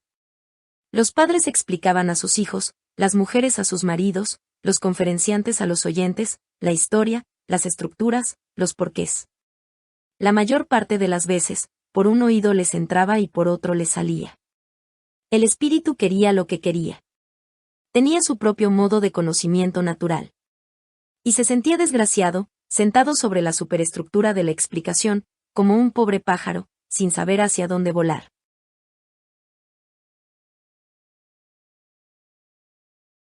Las psicotécnicas nos conducen a fiarnos más del pobre pájaro, a dejarlo volar. La intuición, ese modo de conocimiento natural, se convierte en compañero cotidiano, depositario de nuestra confianza para dejarnos guiar por él incluso en decisiones de menor entidad, lo que genera una sensación creciente de estar fluyendo y actuando de la forma más adecuada. Íntimamente unida a la intuición está la vocación, literalmente la llamada. Como decía Antoine de Saint-Exupéry de la libertad, no existe más libertad que la de quien se abre paso para llegar a algo. La vocación es el proceso de abrirse paso para llegar a algo. Es la dirección más que el objetivo. Una conspiradora, una ama de casa que se dedicó después a hacer películas, decía después de haber tenido una experiencia cumbre, me sentía como si hubiera sido llamada para servir a un plan de alguien en favor de la humanidad. Los conspiradores típicamente afirman sentirse colaborar con los acontecimientos más que controlarlos o sufrirlos, de un modo semejante a como un maestro de aikido aumenta su fuerza a base de aprovechar las fuerzas en juego, incluso las que se le oponen. El individuo descubre una nueva forma de voluntad flexible que le ayuda a seguir la vocación. A esa voluntad se le ha dado a veces el nombre de intención. Es lo opuesto a algo accidental, supone una cierta deliberación, pero no posee esa cualidad férrea, que normalmente asociamos con la voluntad. Para Buckminster Fuller, el compromiso tiene algo de místico. En el momento que uno empieza a hacer lo que quiere hacer, realmente se inaugura una especie de vida diferente. Resaltando el mismo fenómeno, W. H. Murray decía que todo compromiso parece alistar en su favor a la misma providencia. Ocurre toda suerte de cosas en ayuda de uno, que de otro modo jamás habrían ocurrido. La decisión pone en marcha toda una cadena de acontecimientos, que hacen surgir en favor de uno toda especie de incidentes y encuentros imprevistos y ayudas materiales que nadie podría haber soñado que llegaran de ese modo. La vocación es una mezcla curiosa de voluntariedad e involuntariedad, de elección y de abandono. La gente señala que a la vez que se sienten fuertemente empujados en una dirección o a realizar ciertas tareas, están también convencidos de que de alguna manera tenían que dar justamente esos pasos. Un poeta y artista. M. C. Richards decía, la vida se desenvuelve siempre en una u otra frontera, haciendo incursiones a lo desconocido. Su camino nos lleva siempre más allá, hacia la verdad. Y no podemos decir que sea un inútil deambular sin dejar huella, pues según va apareciendo el camino parece haber estado allí a la espera de los pasos, hay pues sorpresas, pero hay también continuidad. Después de su viaje a la Luna, el exastronauta Edgar Mitchell se interesó hondamente en promover el estudio de los estados de conciencia, y fundó una organización con el fin de recoger fondos para ese objeto. En un momento dado, hizo esta observación a un amigo. Me siento como si estuviera obrando al dictado. Justo cuando pienso que todo está perdido, y tengo que poner el pie sobre el abismo, algo surge para sostenerlo en el preciso momento. Para algunos hay un momento consciente en el que se elige. Para otros, el compromiso solo resulta reconocible al mirar hacia atrás. Dan Marskjold describía así el tránsito operado en su propia vida, de ser algo ordinario a ser algo pleno de sentido. No puedo decir de quién o de qué partió la pregunta, ni tampoco cuándo fue hecha. Ni siquiera recuerdo haberla contestado. Pero en un cierto momento sé que respondía a alguien o a algo. Y desde ese punto tuve la certeza de que la existencia tiene pleno sentido y que, por tanto, vivir en el abandono daba a mi vida un objetivo. Jonas Salk, descubridor de la primera vacuna contra la polio, y comprometido también con un modelo evolutivo de transformación social, aseguraba en cierta ocasión, frecuentemente he sentido no tanto haber yo elegido, cuanto haber sido elegido. Y algunas veces he deseado con todas mis fuerzas desentenderme de ello. Pero añadía que, incluso así, todo cuanto se sentía compelido a hacer a pesar de sus racionalizaciones en contra, resultaba al final inmensamente satisfactorio. Hablando de su propia experiencia, John decía, la vocación actúa como una ley divina, de la que no hay escapatoria. La persona creativa está como poseída, cautivada por un demonio que la dirige. A menos que asintamos al poder de esa voz interior, la personalidad no puede evolucionar. Aunque a veces tratamos mal a quienes escuchan esa voz, decía, son ellos sin embargo quienes se convierten en héroes de leyenda. Al aumentar nuestra sensibilidad consciente con respecto a las señales interiores, las psicotécnicas favorecen el sentido vocacional. Esa dirección interna que espera ser descubierta y liberada. Friedrich Flack señalaba que cuando una persona ha resuelto sus problemas y está dispuesta a enfrentarse al mundo con energía e imaginación, las cosas se ordenan por sí mismas, como si entre las personas y los acontecimientos se diera una colaboración que incluyera la cooperación del destino como aliado. Carl Jung llamó sincronicidad a ese fenómeno. Lo definió como ocurrencia simultánea de dos acontecimientos conectados entre sí por su significado pero sin ningún tipo de conexión causal entre ellos. En el mismo momento en que luchamos por mantener un sentimiento de autonomía personal, nos vemos cogidos también en el flujo de fuerzas vitales mucho más poderosas que nosotros, de modo que mientras seguimos siendo los protagonistas de la propia vida, figuramos también como extras, como portadores de lanzas, en otro drama mucho más amplio. Este fenómeno nos suena a místico tan solo porque no lo comprendemos. Pero supuesto el marco mental correcto, la apertura, hay innumerables claves disponibles, la posibilidad de sintetizar las claves en un todo. Cantidad de conspiradores describen una fuerte sensación de tener una misión que cumplir. He aquí un relato típico. Un día, en la primavera de 1977, mientras daba un paseo después de haber estado meditando, tuve una sensación eléctrica, que duró unos 5 segundos, durante los cuales me sentí enteramente integrado en la fuerza creativa del universo. Pude ver el tipo de transformación espiritual que estaba intentando realizar, la misión que tenía que cumplir en mi vida, y diversos caminos alternativos por donde podría llevarlo a cabo. Elegí uno de ellos, y estoy haciendo que suceda. El sueño que todo hombre lleva en su corazón, decía en cierta ocasión Saul Bellow, es encontrar un cauce significativo para su vida. La vocación nos ofrece ese cauce. Un descubrimiento que nos induce a la moderación es, no ya la culpa ni el deber, sino la responsabilidad en el más puro sentido de su raíz latina, el acto de devolver, de responder. Podemos escoger el modo de participar en el mundo, el modo de responder a la vida. Podemos ser coléricos, bondadosos, humorísticos, compasivos o paranoicos. Al darnos cuenta de nuestras formas habituales de respuesta, podemos ver las maneras como hemos perpetuado nuestras propias tribulaciones. Las psicotécnicas, al focalizar la atención en los propios procesos de pensamiento, nos muestran en qué proporción generamos nuestra experiencia sobre la base de respuestas automáticas y a prejuicios. Un abogado de Los Ángeles recordaba la percepción cegadora que tuvo de la responsabilidad en los años 60, cuando era estudiante de primer año de Derecho y se prestó corno voluntario para participar en un experimento sobre los efectos del LSD que se realizaba en la universidad. De pronto tuve un vislumbre, breve e impreciso al principio, de mi verdadero yo. Llevaba semanas sin hablarme con mis padres. Me daba cuenta ahora de que, por un orgullo estúpido, los había herido innecesariamente al prolongar una pelea que no tenía ya ningún sentido. ¿Cómo es que no me había dado cuenta de esto antes? Momentos después tuve otra revelación, más clara y dolorosa.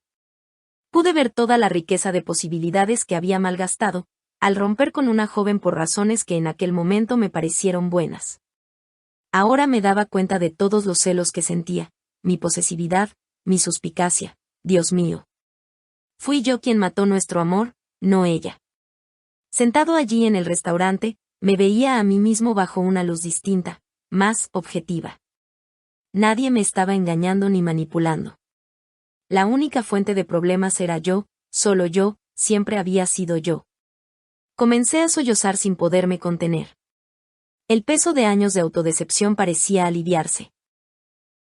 Ciertamente aquella experiencia no me curó de los rasgos destructivos de mi personalidad, pero sin embargo, aquel solo día me proporcionó percepciones valiosísimas que iban a permitirme, por primera vez en mi vida, mantener una relación sentimental a pesar de todos sus altibajos.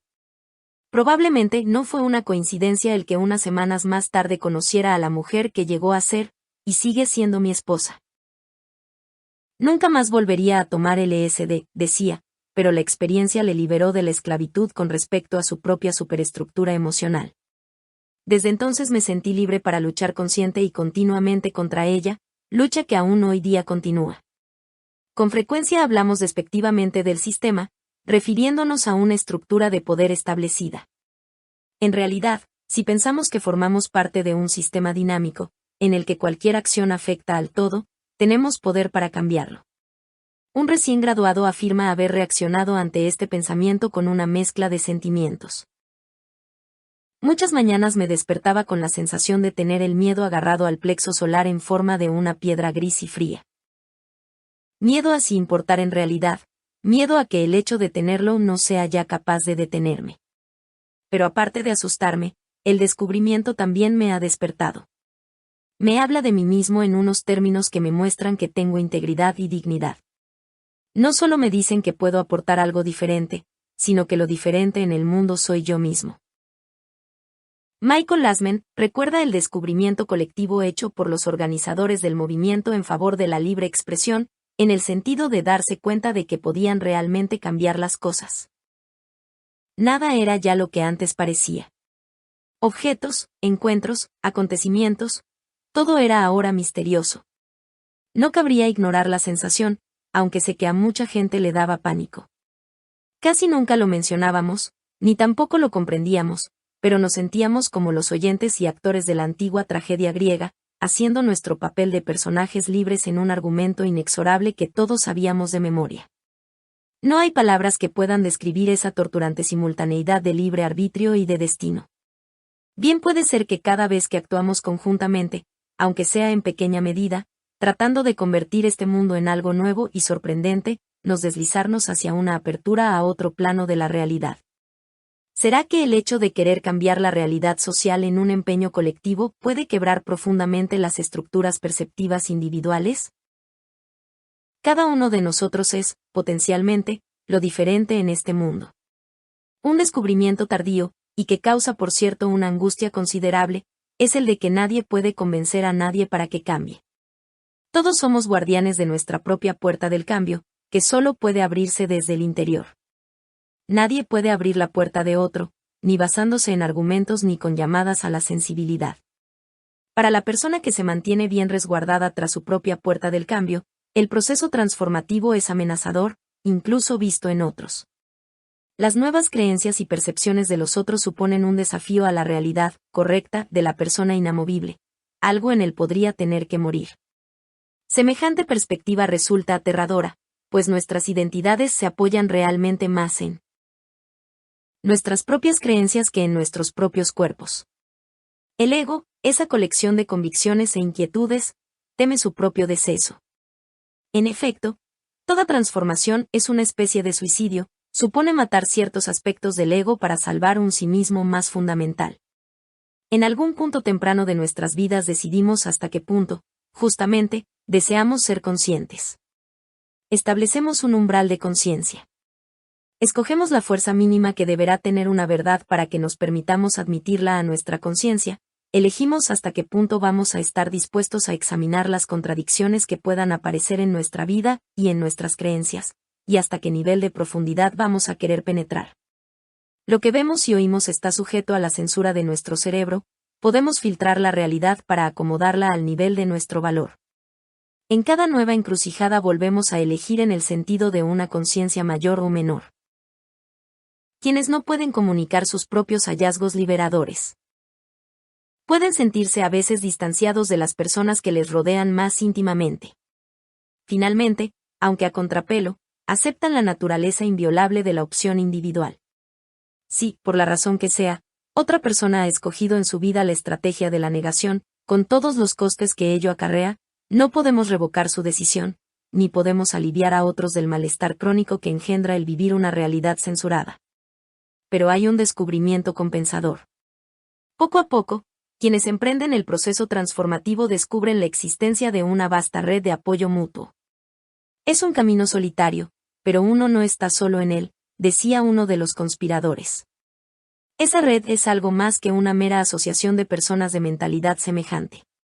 Ofrece apoyo moral, opiniones sobre uno mismo, oportunidades de descubrimiento y robustecimiento mutuos, ambiente cómodo, íntimo, festivo, ocasiones de compartir experiencias o intercambiar piezas del puzzle. Eric Fromm, en sus planes de transformación social, subrayaba la necesidad de apoyo mutuo, especialmente en pequeños grupos de amigos. La solidaridad humana es condición necesaria para el despliegue de cualquier individuo. Sin tales amigos, no hay transformación, no hay supermente, decía el narrador de la novela de Michael Murphy Jacob Tabet, novela basada en parte en las exploraciones y experiencias de Murphy y sus amigos. Somos comadrones unos de otros. Las amistades que se forman entre personas seriamente interesadas en proseguir la evolución de la conciencia procuran inmensas satisfacciones, imposibles de describir, decía en una ocasión Teilhard de Chardin. Barbara Marx Habert llamaba suprasexo a esa intensa afinidad, ese deseo casi sensual de comunión con otras personas que comparten una misma y más amplia visión de la realidad. La psicóloga Jan Houston hablaba, un tanto forzadamente, de enjambres, a este respecto, y un conspirador concebía la red como una fraternidad. Según una carta firmada por John Denver, Werner Erhard y Robert Fuller, antiguo presidente de la Universidad de Oberlin, y fechada en 1978, había una conspiración que tenía por objeto hacer menos arriesgadas para la gente las experiencias transformativas. El hecho de reconocer ante vosotros, y ante nosotros mismos, que formarnos parte de esa conspiración que trata de hacer del mundo un lugar más seguro para la transformación personal y social nos proporciona una claridad de objetivos y una sensación de cercanía que nos ayudan a continuar nuestro empeño. De hecho, el significado original de la palabra conspirar es respirar juntos, lo cual expresa con toda exactitud nuestra intención. Estamos juntos. La novela Shockwave Rider describe la pesadilla de una sociedad totalmente monitorizada por computadoras en el siglo XXI. El único santuario de intimidad, individualidad y humanidad es Precipicio, un pequeño pueblo formado a partir de las chabolas y cabañas de los supervivientes del terremoto de la Gran Bahía. Sus ciudadanos lo protegen como un oasis, como un prototipo del escape a la deshumanización. A todo lo ancho del país, hay una corriente subterránea de simpatizantes que conocen su existencia. Freeman, fugitivo del sistema autoritario, recibe ayuda de esos simpatizantes. Más tarde, hace esta observación: Precipicio es un lugar terriblemente grande cuando aprendes a reconocerlo. Así es la conspiración. A medida que crecen sus efectivos, se hace más fácil encontrar amigos en quienes apoyarse, incluso en el ambiente sofocante de las instituciones y los pueblos pequeños. El sentido comunitario, el compartir mutuamente las experiencias, preparan al individuo para proseguir una empresa que de otra forma sería solitaria. La red, como decía Rashek, es un vehículo de descubrimiento. Al buscar la compañía de quienes comparten nuestra identidad más íntima y prohibida, comenzamos a encontrarnos a nosotros mismos como personas. Un breve encuentro es suficiente para reconocerse. Las respuestas a una pregunta del cuestionario acerca del modo como se tropezaban con aliados, ofrecen una significativa variedad de relatos, por medio de contactos privados, amigos de amigos. Por sincronicidad, como guiados parecían asomar cuando los necesitaba. Dando a conocer sus intereses, por medio de charlas, escribiendo, organizando o dirigiendo centros. Pero incluso quienes no llegan a eso tampoco se mantienen secretos, por lo general. Con mayor frecuencia, en conferencias, seminarios, u otros sitios en donde suelen reunirse quienes tienen intereses similares. En todas partes. En los ascensores, en los supermercados, en los aviones, en reuniones de amigos, en las oficinas. Algunos conspiradores dicen que a veces cuentan una anécdota en presencia de extraños o de compañeros de trabajo, para ver cómo reaccionan, para ver si comprenden. Como los primitivos cristianos, como los federalistas, como un movimiento de resistencia, los individuos se unen en grupos, siguiendo el dicho budista: buscad la fraternidad. En su libro On Waking Up, Marian Koubresic describía a sus nuevas amistades como un ramillete de practicantes místicas de base. Tienen hipotecas por amortizar y jefes a quienes tener contentos, y probablemente también un compañero que se pregunta dónde se ha metido. Mientras tanto, sin embargo, se dedican a rebuscar en la antigua sabiduría, nuevamente descubierta y compartida. Esa clase de ideas que no son para explicar durante el desayuno, pero que de algún modo iluminan la vida. Te los encuentras en los mercados, amigos y amigas metafísicos, en todos semejantes a esos vecinos que te hablan del precio de las peras o de qué está pasando con el café, a menos que comparta su propia búsqueda. Tienen un profundo sentido de familia, una familia no fundada en los vínculos de sangre, como decía el novelista Richard Bach, sino en el respeto y la alegría recíprocos como seres humanos. Rara vez los miembros de una misma familia crecen bajo el mismo techo. La comunidad presta gozo y aliento en la aventura. Como dice en su manual el grupo Culturas Paralelas, necesitamos ayuda a medida que cambiamos de valores, y para ello nos tenemos unos a otros. El descubrimiento más sutil es la transformación del miedo. El miedo ha sido siempre nuestra prisión, miedo de sí mismo, miedo a perder algo, miedo al miedo. ¿Qué es lo que nos cierra el paso?, preguntaba el escritor Gabriel Solzhenitsyn. Temblamos aún ante nosotros mismos como niños ante la oscuridad. Sin embargo, una vez nos hayamos atrevido a penetrar hasta el interior de nuestro corazón, descubriremos que hemos entrado en un mundo en el que la profundidad conduce a la luz, y en el que la entrada no tiene fin. El miedo al fracaso se transforma al darnos cuenta de que nuestro compromiso consiste en un aprendizaje y una experimentación continuos. El miedo a la soledad se transforma al descubrir la red de apoyo. El miedo a la ineficacia desaparece gradualmente a medida que miramos más allá del tiempo monocrónico de nuestra cultura y cambian nuestras prioridades. El miedo a ser engañado o a parecer insensato se transforma con el súbito reconocimiento de que no cambiar, no explorar, es una posibilidad aún más real y terrorífica. 4. El dolor y la paradoja dejan de intimidarnos una vez comenzamos a cosechar los frutos de su resolución, y empezamos a considerarlos como síntomas recurrentes, indicadores de una necesaria transformación de las desarmonías que aún subsisten en nosotros. Cada vez que conseguimos sobrevivir y pasar más allá, encontramos el valor necesario para nuevos encuentros. Quien sobrevive sabe que es verdad lo que afirma Viktor Frankl, solo se puede iluminar a costa de arder. El miedo a abandonar este o aquel aspecto del inventario cotidiano de la propia vida se desvanece al considerar que todo cambio se debe a una elección. No hacemos sino dejar lo que ha dejado ya de interesarnos. El miedo a investigar las propias profundidades se supera al comprobar que el sí mismo no era esa oscura fuente de impulsos, contra la que siempre se nos había precavido, sino un centro fuerte y sano. Cuando, como sucede a veces, un bebé ha logrado el equilibrio para mantenerse de pie pero sigue teniendo miedo a andar, los adultos tratan de tentarle a que ande ofreciéndole a distancia un juguete apetecible. En cierto sentido, las psicotécnicas son trucos para hacernos buscar nuestro propio equilibrio interior. Finalmente, la confianza otorgada a estos sistemas se convierte en autoconfianza, o, por mejor decir, en confianza en el proceso mismo de cambio. Aprendemos que el miedo, lo mismo que el dolor, no es más que un síntoma. El miedo es una pregunta, ¿de qué tienes miedo y por qué?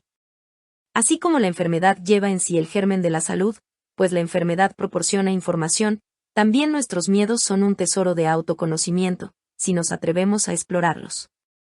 Algunas veces llamamos a nuestros miedos por otros nombres, decimos que estamos cansados o enfermos, que estamos enfadados, que somos realistas, que conocemos nuestros límites. Descubrir qué es lo que nos produce miedo puede romper el círculo de muchas conductas y creencias autodestructivas. Una vez hemos experimentado la transformación de un miedo, no nos resulta fácil recuperarlo, como si nos hubiéramos apartado del fuego lo suficiente como para ver que los edificios en llamas son solo parte de la decoración, o que el humo se debe a un mago que lo está creando entre las bambalinas. Se hace evidente que el miedo es un efecto especial de nuestra conciencia. Seguiremos tropezándonos con miedos y problemas el resto de nuestra vida, pero ahora contamos con una herramienta que hace que todo sea diferente. La vida transformada. En el curso del proceso transformativo, nos hacemos artistas y científicos de nuestras propias vidas.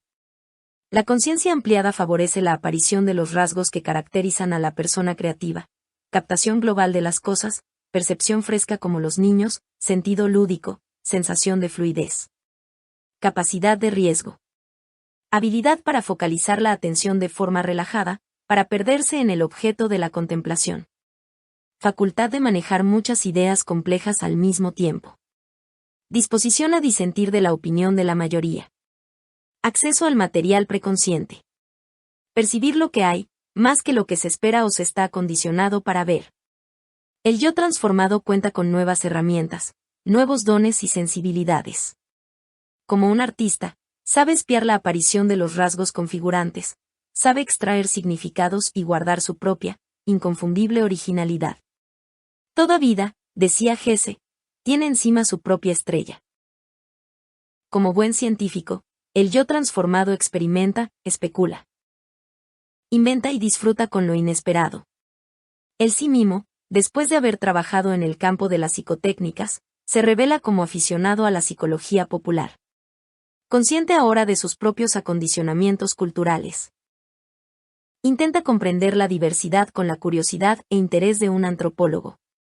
Los hábitos y prácticas de otras culturas sugieren posibilidades humanas inagotables. El yo transformado es también un sociólogo, interesado en el estudio de los lazos que unen a las comunidades y a la conspiración misma. Como físico, acepta en último término la incertidumbre como un hecho real en la vida, y adivina la existencia de otros dominios más allá del tiempo lineal y del espacio inerte exterior. Como biólogo molecular, Se queda estupefacto ante la capacidad de renovación, de cambio y de complejidad de la naturaleza. El yo transformado es también un arquitecto, diseñador de su propio entorno. Es un visionario, capaz de imaginar otros futuros alternativos. Como poeta, se esfuerza por sacar de las profundidades del lenguaje verdades metafóricas originales. Es también un escultor, empeñado en moldear su propia imagen sobre la roca misma de la costumbre. Intensificando su atención y su flexibilidad, se convierte a la vez en dramaturgo y en toda su propia compañía teatral, payaso, monje, atleta, heroína, sabio, niño. Con su diario, se convierte en autobiógrafo. Al cerner su pasado en busca de algún resto interesante, actúa como un arqueólogo. Es compositor, instrumento y música. Muchos artistas han afirmado que el día que la vida sea pielinamente consciente, el arte tal como lo conocemos desaparecerá.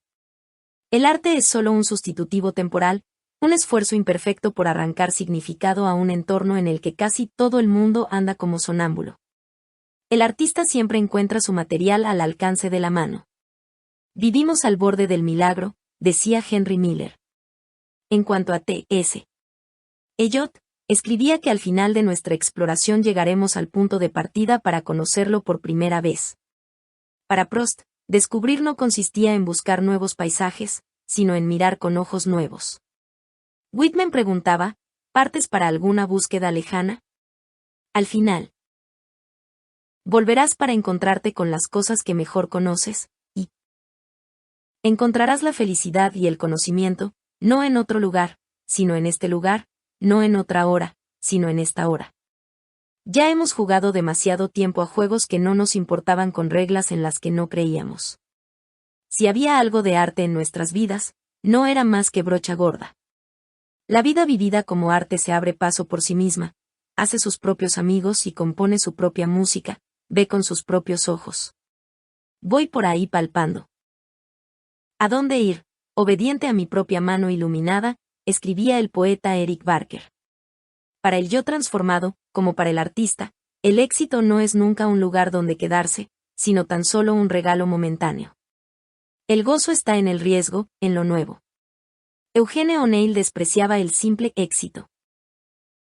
Quienes después de haber tenido éxito no siguen exponiéndose a fracasos mayores, pertenecen a la clase media espiritual. El hecho de detenerse a consecuencia del éxito prueba la insignificancia de su capacidad de compromiso. Qué bonitos debieron de ser un día sus sueños. Solo en lo inalcanzable puede encontrar el hombre una esperanza digna de vivir y morir por ella, y encontrarse así a sí mismo.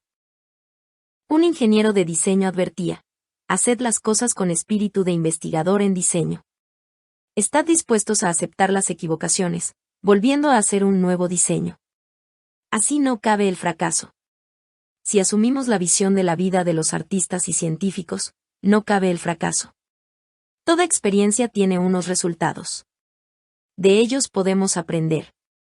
Desde el momento en que adquirimos por ello mayor comprensión y destreza, no puede decirse que hayamos perdido aunque salga mal. Descubrir es otro experimento.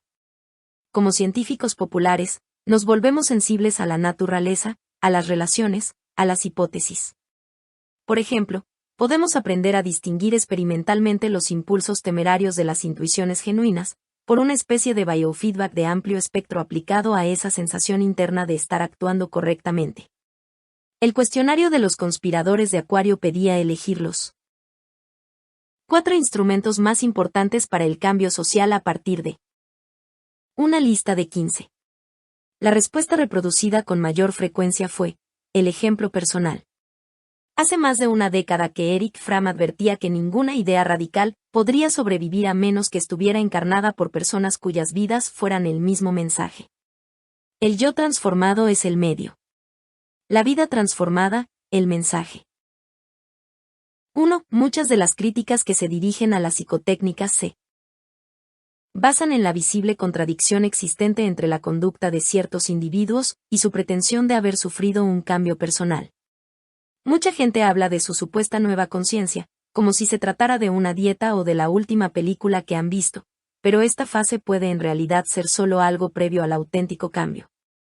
Alguna gente siente como si estuviera cambiando de una forma que no resulta evidente a los demás. Otros atraviesan cambios aparentemente negativos, periodos de retraimiento o de excesiva emocionabilidad, antes de conseguir un nuevo equilibrio. Solo podemos conjeturar los cambios que sufren las demás personas. La transformación no es un deporte para ser contemplado desde la grada.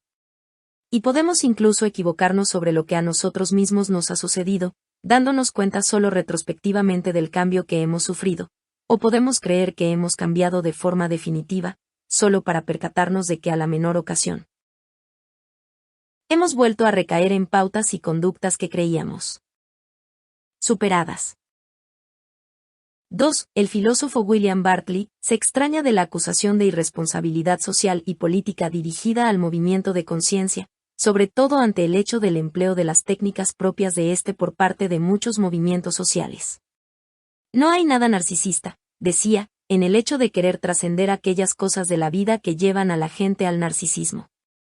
Los excesos de algunos individuos relacionados con las psicotécnicas, las pretensiones extravagantes de algunos adeptos sinceros y otros convertidos en mercachifles del espíritu, la tiranía de ciertos supuestos gurús y maestros dividen a la opinión pública.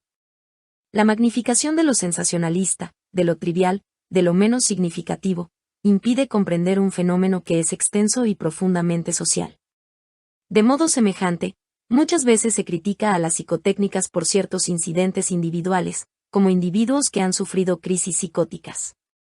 Tomar demasiado el sol produce quemaduras, pero no por ello le echamos la culpa al sol. Todos estos métodos se nutren de una fuente de energía de la que cabe también abusar.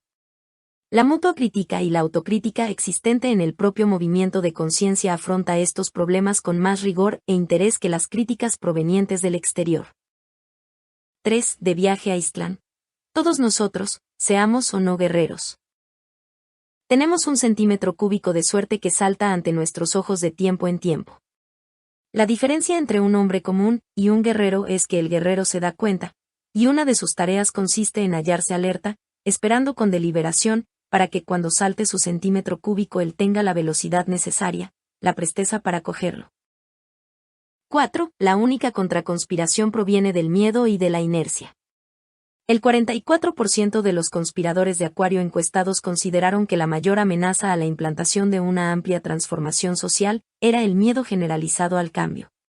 Otros factores sugeridos fueron la repulsa conservadora 20%, las excesivas exigencias de quienes abogan por el cambio 18%, y las divisiones entre estos últimos 18%.